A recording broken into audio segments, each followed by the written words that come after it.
Es vēlos ar jums padalīties, kā vienkārši pagatavot pentukānu.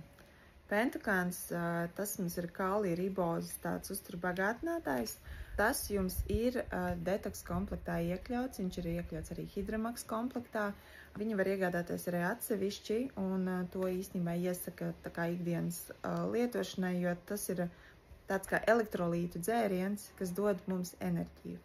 Un tātad video par to, kā viņu var ērti vienkārši pagatavot. Tātad mēs paņemam vienu tableti, es itreiz ņemu divas, bet paņemam vienu tableti. Mums ir ūdens apmēram 60 ml. Var vairāk, var mazāk, man parasti patīk īstenībā mazāk. Mēs iemetam šo te tableti ūdenī un gaidām, kamēr viņi izšķīst. Un tad, kad viņi izšķīst, tad mēs varam dzert.